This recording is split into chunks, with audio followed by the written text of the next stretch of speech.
Now, I'm not saying that murder's okay. Far from it. As a strong believer in slow torture, I have faith in the world's forces to menially contort the feelings and emotions of our fellow man, from within and outside. In other words, I may have mental issues.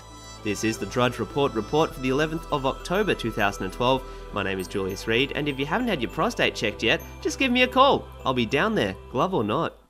Samantha, the girl who made headlines last week for wearing a pink Romney Ryan t-shirt in support of the Republican Party, and who claims was mocked, bullied and humiliated by her geometry teacher and subsequent students as a result, has received a call from yours truly. No, not Santa Claus or even the Reade, but from Romney himself. Apparently his first words were, "What are you wearing?" before realising that it wasn't his late Friday night sex chat with an unsuspecting black girl he frequents with. As per usual, he initially put on an Obama accent, just to make sure he was calling the right number, in fears of an Obama presidential debate-like collapse of his image. However, despite the expected call a few hours in advance from her father, Samantha was not there to pick up the call, simply because her father forgot and instead took his daughter to martial arts practice. Clearly the dad's a blatant communist, the red guy under the bed, or perhaps because their marriage isn't going too well. Instead, her mother picked up the call, so now we'll never be able to discover if Romney's a pedophile or not. Miss Pelosi has even changed schools after the incident. Suspiciously, the name of Pelosi sounds an awful lot like Lewinsky, Clinton's promiscuous lover. I guess Romney was really just calling to see when she was becoming of legal age. Federal health officials have tracked down 12,000 of the roughly 14,000 people who may have received contaminated steroid shots in the nation's growing meningitis outbreak, with 14 people reportedly dead. I guess when they said, "Can you please put me out of my misery?" this isn't exactly what they had in mind. Yet the steroidal infections have been long linked to rare but devastating complications, including nerve damage, paralysis and strokes. One man with persistent back pain has said that the injections have left him, quote, way worse. 12 years later, he still says he suffers from the same symptoms, in particular acute pain in his legs and feet, saying, "It's like somebody took a hot poker out of a fire and jammed it into my foot for 2 or 3 seconds. Well, that's the price you pay for trying to bend over to suck your own dick. Too harsh? I mean, I never had any difficulty."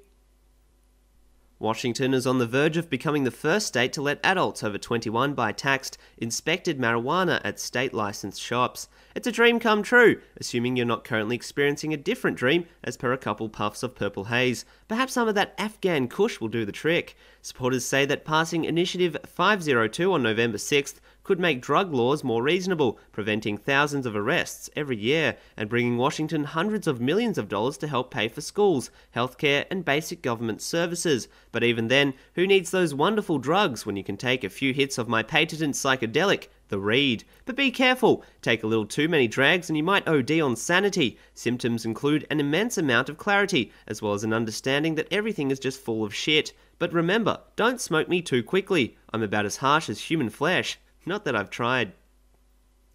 Greece's biggest company, Coca-Cola of all things, has decided to pack shop and is moving over to Switzerland, a huge blow for the country. Actually, it will have very little effect on its operations in the country, but it's the thought that counts. Kind of like when your parents got you a Barbie doll for your 5th birthday, when really all you wanted was a sandpit Tonka truck.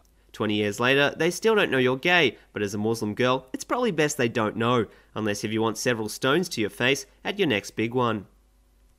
Carlos Slim, the world's fattest man, the world's richest man, is about to get even fatter, even richer, as he appears to be the man supplying the so-called Obama phones to the poor via the government program.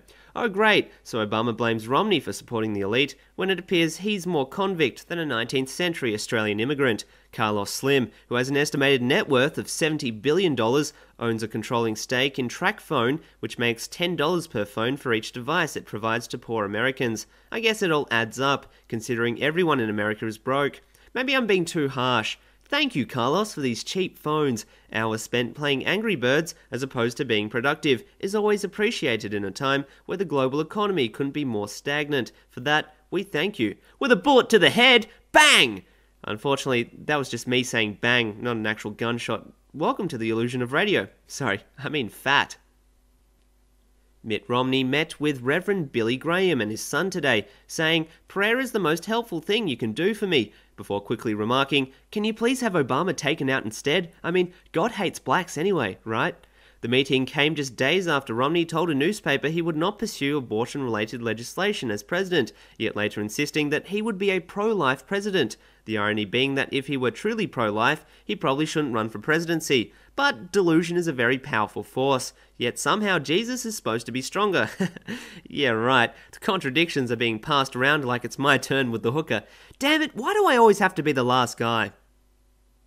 Pictures of Paul Ryan as part of a December issue of Time magazine last year, depicting him lifting weights with a red backwards baseball cap, has re-emerged and gathered intense criticism online. Some people have even compared the pictures to a dodgy Seinfeld character, with remarks the pictures look like a mix of Screech and AC Slater, to be exact. To be blatantly honest for the first time, I actually think they're very good. I swear I'm not gay, but I'd totally bang Paul Ryan after that photo shoot. Sex with other men doesn't make you gay, right? Ah, shit. And I thought I was just doing it to be cool. Egypt's Muslim Brotherhood, including now President Mohamed Morsi, has called on Thursday for a jihad to liberate Jerusalem from Israeli rule. The jihad for the recovery of Jerusalem is a duty for all Muslims, he said, stressing that the liberation of the holy city will not be done through negotiations or at the United Nations. But please, do blow the shit out of each other. No, really, I'm sick and tired of all this talk. Iran are constantly referring to wiping Israel off the face of this earth, yet they cower like the pussies they are. Come on, Egypt, I'll even give you a congratulations and a high five if you survive the nuclear fallout. There's even a Snickers bar if you personally survive, signed by the Reade himself. Come on, bro, we're all Muslim brothers here. Wait, is it because I'm not wearing the towel properly? Damn it, I knew they weren't supposed to be used as shoes. A whole new way of mopping. Billionaire Thomas Peterfy is spending millions on television ads this election season with one cautionary message: avoid socialism. He says, "I grew up in a socialist country and I've seen what it does to people. There is no hope, no freedom, no pride in achievement."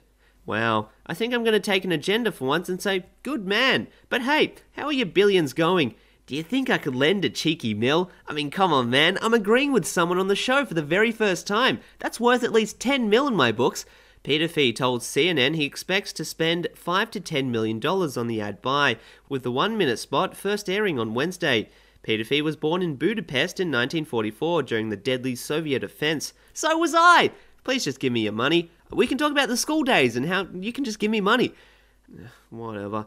I can't wait for the socialist revolution. Don't worry, buddy. You're first on my list. Unfortunately, that's all the time we have for today. However, if you'd like to hit me up, you can contact me on my live sex stream, 24 hours a day. You may be disturbed. This is the Drudge Report for the 11th of October 2012. My name is Julius Reade, and it's quite unfortunate because the moment I press the record button for the second time, I will cease to exist. It's like planned suicide, only I don't feel compelled to wear black eyeliner and cut my wrists. Thank God for comedy.